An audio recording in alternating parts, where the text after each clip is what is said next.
कहते हो भारत माता तो मेरी माँ नहीं है। मुसलमान ऐसे हैं, मुसलमान वैसे हैं, अपनी औरतों को पर्दे में रखते हैं। ये ब्राह्मण, क्षत्रिय, वैश्य ये एक दूसरे को देखना नहीं चाहते। कुछ चीजें दिखाई गई हैं जबरदस्ती समाज को। आपने मुगलों की बड़ी तारीफ कर दी। इम्प्लीमेंट डेथ और इस्लाम इन हिंदुस्तान। सुकरात के चेहरे पर उसकी वाइफ ने खौलता हुआ पानी डाल दिया। उसने कहा मेरे बाद मेरी बेटी। जब काकोरी कांड हुआ ना, तो काकोरी कांड की जब प्लानिंग हुई तो उसमें अशफाकुल्ला खान नहीं थे। तो पहली गैंग बनी तो उसमें अशफाकुल्ला खान नहीं थे। तो अशफाकुल्ला खान ने चंद्रशेखर आजाद से कहा कि तुम लोग कहते हो भारत माता तो मेरी माँ नहीं है। बड़ा मार्मिक प्रसंग है ये। तो उन्होंने चंद्रशेखर आजाद से कहा कि मेरी माँ नहीं है, आज कह दो मेरी माँ नहीं है, और अगर है तो मुझको जाने दो, और अगर है तो मुझको जाने दो।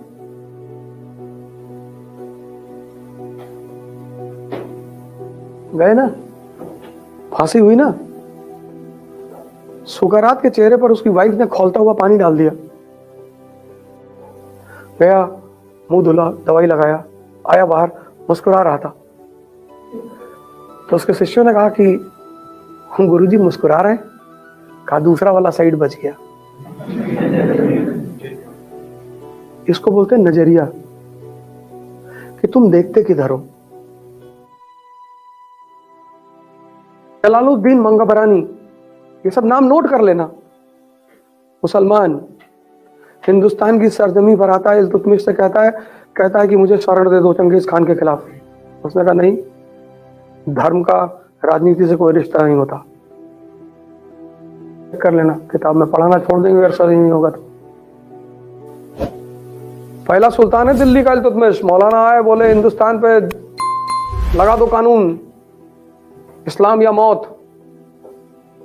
उसका गुरु था कुतुबुद्दीन बख्तियार काकी, सूफी था, उससे मिलने गया। यार ये मौलाना कह रहे हैं इस्लाम या डेथ का नारा दे दो। तो सूफी ने कहा ये तुम्हारा जो क्राउन है कितने का है? कहा 5 करोड़ का। कहा मौलाना की टोपी? कहा 2 रुपए की। तो बोला बदतमीज, अपने क्राउन की कीमत के हिसाब से सोचो।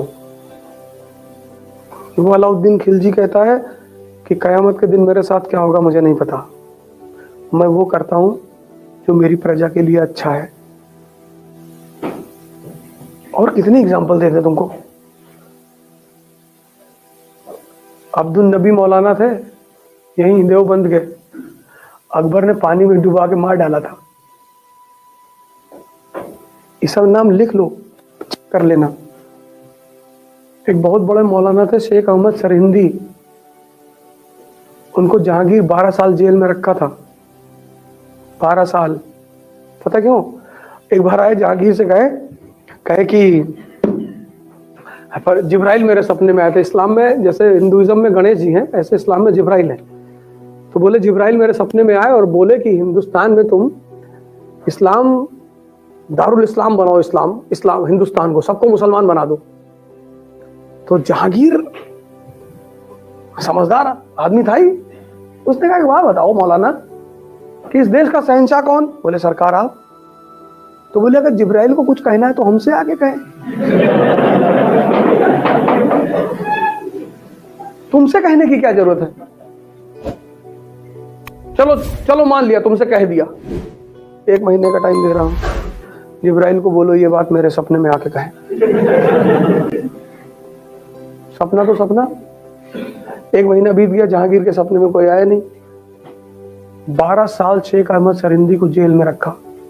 जैसे मैं एक बड़ा छोटा सा एग्जांपल लेता हूं कि वेस्ट जो है, यूरोप, बहुत कहता है कि मुसलमान ऐसे हैं, मुसलमान वैसे हैं, और मुसलमान अपनी औरतों को सप्रेस करते हैं, अपनी औरतों को पर्दे में रखते हैं। तो पता है उससे पीछे उनका मोटिव क्या है? सबसे बड़ी जो वेस्ट की इंडस्ट्री है वो लिकर इंडस्ट्री और कॉस्मेटिक इंडस्ट्री है। कॉस्मेटिक। अब अगर कोई लड़की बुर्का पहनेगी तो कॉस्मेटिक का ज़्यादा इस्तेमाल नहीं करेगी, तो नुकसान किसका? वेस्ट का।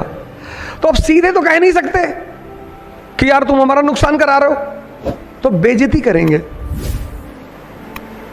जब तुम किसी चीज़ पे किसी की बेइज्जती करते हो तो 99% उसे छोड़ना चाहता है।